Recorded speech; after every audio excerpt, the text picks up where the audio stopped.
to make sure Britt's okay. Who is she? You mean who was she? She's supposed to be dead.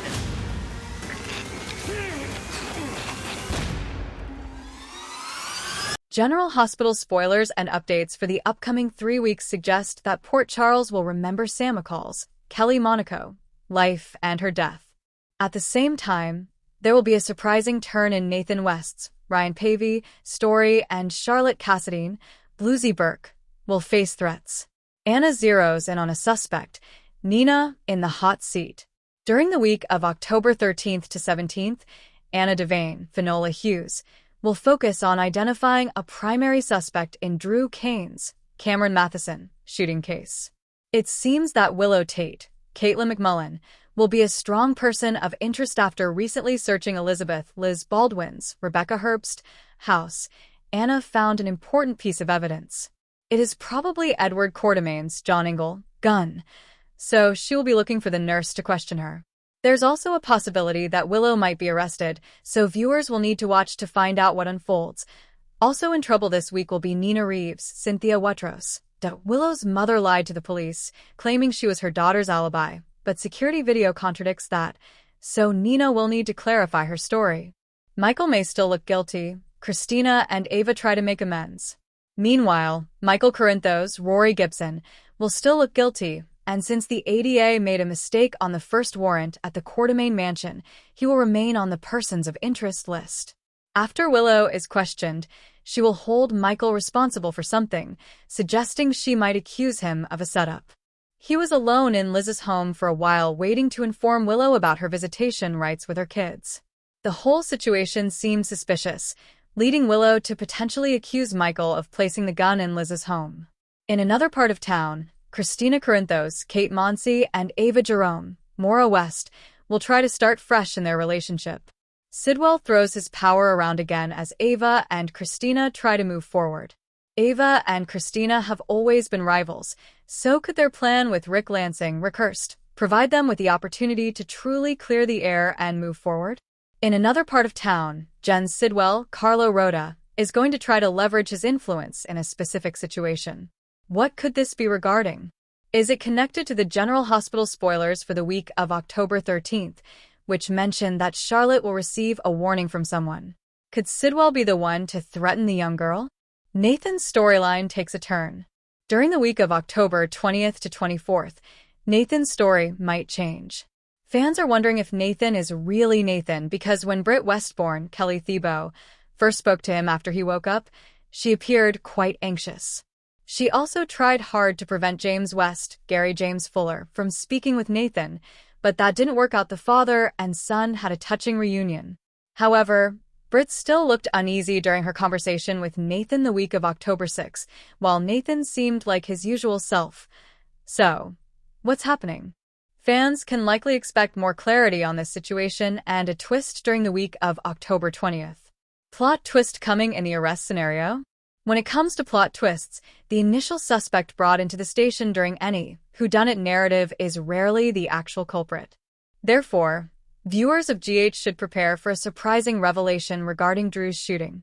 Although Willow appears to be guilty, the PCPD might redirect their investigation towards someone else in Port Charles, with all signs indicating Michael. Is it possible that Drew will fabricate a story and claim he recalls Michael shooting him? Given Drew's desperation to reclaim Willow and take down Michael, this scenario seems quite plausible. Veronica Ronnie, Bard, Erica Slazak, will persist in her efforts to adjust and make herself comfortable in her newly acquired residence at the very fancy Quartermain mansion. Consequently, it is quite possible that further discord may arise between her and Tracy Quartermain, Jane Elliott. Tracy has a keen sense and can certainly detect some underlying deception when it comes to Ronnie. There is absolutely no scenario in which she will relent or be swayed until she thoroughly uncovers the true motives behind the actions of Monica Quartermain, Leslie Charleson's long-lost sister. Tracy will never stop trying to prove the will that was read. Giving the house to Ronnie is nothing but a fake. Remembering Sam, her life and death. Ultimately, the week of October 27th could serve as a time for Remembrance. Halloween signifies the first anniversary of Sam's death, so GH viewers should anticipate a focus on her family. Danny Morgan, Asher Antonizin, has faced a challenging year without his mother, but he has had Jason Morgan, Steve Burton, and Rocco Falconeri, Finn Carr, supporting him. Jason has urged Danny to consistently keep the option open for spending time with Sam's family. Christina, the air in Port Charles, is thick with the ghosts of the past and the terrifying possibilities of the future. As one couple is haunted by a love that refuses to stay buried, another is shattered by a revelation from beyond the grave. Meanwhile, a young girl's life hangs in the balance, forcing her family to confront an enemy they thought was long vanquished. The next 3 weeks on General Hospital will redefine relationships, unearth shocking truths, and leave every citizen questioning who they can truly trust. Part 1. Echoes of the Past. Jason's memories threaten Spryna's future. The fragile new beginning for Spencer Cassadine and Trina Robinson is about to be tested by a specter from Port Charles's most turbulent history. As Jason Morgan continues his quiet, determined recovery, the pieces of his shattered memory are not just returning, they are flooding back with the force of a tidal wave. And at the center of those memories is Sam McCall. Week 1. A ghost in the room. The initial joy surrounding Jason's return begins to curdle into anxiety, particularly for Sam and Dante. While Sam tries to maintain a supportive front for Danny and Scout, she finds herself constantly thrown by Jason's intense, questioning gaze. He doesn't just see a friendly face. He sees the woman he loved, the mother of his child, his partner in countless life and death situations. A simple, quiet moment between them, his hand accidentally brushing hers as he passes a coffee cup, sends a jolt of electricity through them both, leaving Sam flustered and Jason deeply confused about the nature of his current relationships. Dante, ever the detective, picks up on the unspoken tension. He supports his father's decision to bring Jason home, but his professional instincts scream that this emotional volatility is a powder keg. He confronts Sam, not with accusation, but with concern. He looks at you, and he doesn't see my wife. He sees as Sam, Dante tells her, laying bare the painful truth. Sam's reassurances feel hollow, even to her own ears. Week 2. The memory erupts. The tension culminates in a powerful, unexpected moment. Spencer, wanting to show Jason his progress with the Aurora Media internship, brings him by Trina's art gallery. The scene is a perfect storm. Spencer's arm is draped proudly around Trina, a picture of young, hopeful love. Jason watches them, and something clicks. A visceral, full-color memory of himself and Sam, locked in a passionate, desperate embrace during one of their many crises, slams into his consciousness. The force of it is physical. He stumbles, grabbing a table for support. Week 3. An impossible choice. Emboldened by the clarity of his returning memories, Jason seeks Sam out. He finds her alone at the Metro Court pool, and the conversation is raw and unfiltered. He speaks of their history with a reverence and intimacy that Dante, despite his deep love for Sam, can never replicate. He talks about their son, Jake, about the dangers they faced together, about a bond forged in fire. "I remember what it felt like to be yours," he tells her, his voice low and earnest. "And I think you remember what it was like to be mine." Sam is torn apart. She loves Dante. She cherishes the safe, stable life they've built. But Jason is a siren's call to her wilder, more passionate past, a part of herself she never fully buried. Dante walks in on the tail end of this emotionally charged conversation, and the look on his face says it all. The bomb has detonated. Sam is forced to confront an impossible choice between the comforting love of her present and the all-consuming, unforgettable love of her past, with Spryna caught in the devastating crossfire. Part 2. A twist from the grave. Maxie's world upended. Just as Maxie Jones has begun to find her footing as a single mother and successful businesswoman, a piece of mail from the past is about to send her entire world into a tailspin. The shocking twist involving the late Nathan West is poised to be one of the most heart-wrenching storylines of the year. Week 1. The bait. The trigger is innocuous, a letter from a life insurance company. Assuming it's related to her late mother, Maxie almost discards it. But something compels her to open it.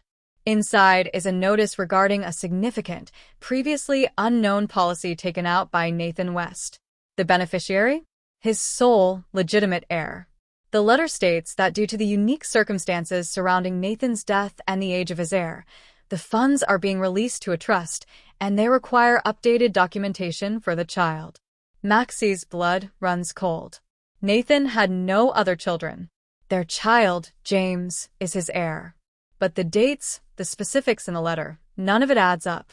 A sick feeling forms in the pit of her stomach. She confides in Spinelli, whose hacker instincts kick into high gear. "Something is not right here, Maxie," he says, his fingers already flying across a keyboard. The parameters of this policy, they are highly irregular. Week 2. The truth unfolds. Spinelli's digital digging, combined with some old-fashioned sleuthing from a reluctant but concerned Anna Devane, uncovers the unthinkable. Nathan, in the early, tumultuous days of their relationship and during a period of heightened danger from his criminal family, made a fateful decision.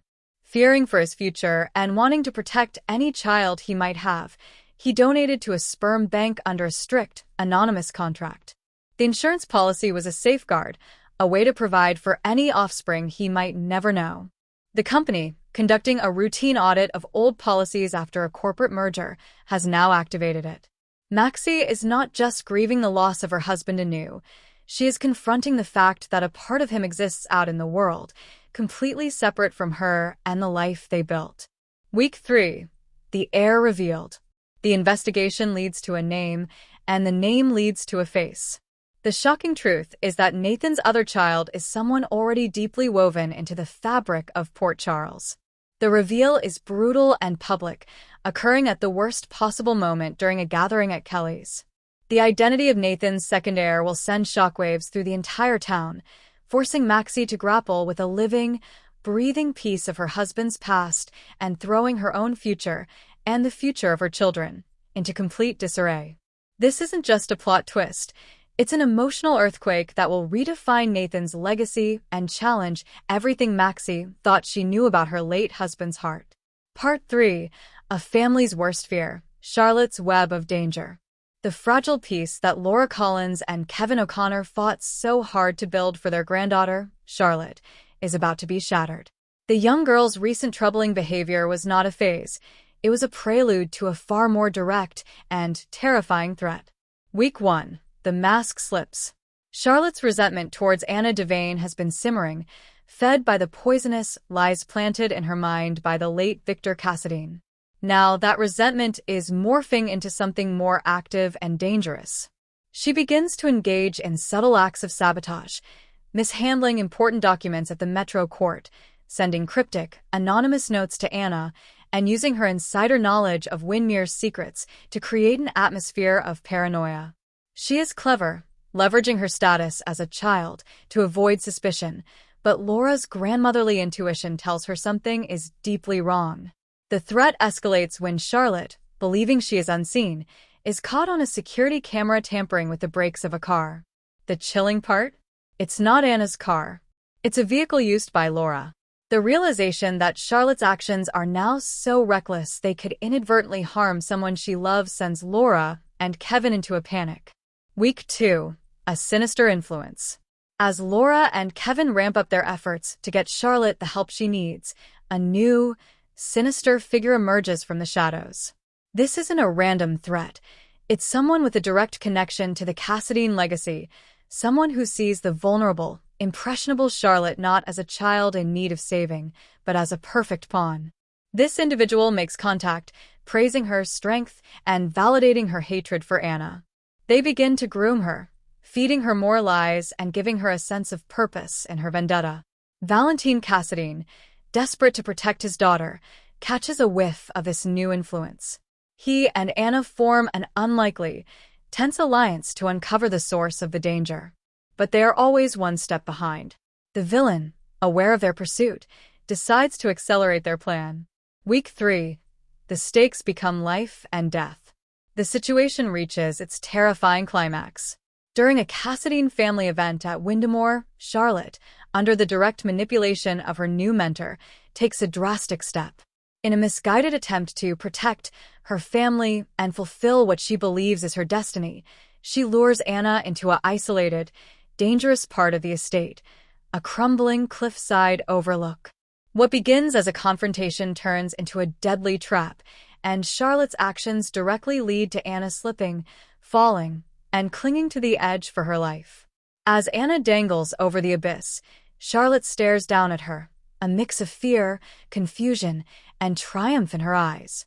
The final image of this 3-week arc is a race against time, Valentine and Laura frantically searching the estate, while Anna's fate and Charlotte's soul hang precariously in the balance.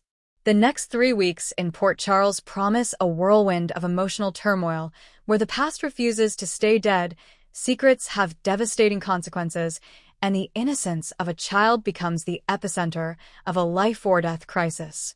No one will be left untouched. All eyes are on him.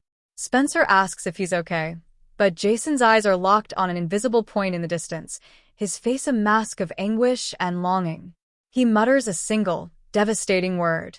Sam. He excuses himself abruptly, leaving a confused Spencer and a deeply troubled Trina, who can sense the romantic earthquake that just occurred. This moment shatters the delicate balance. Spencer, protective of the man he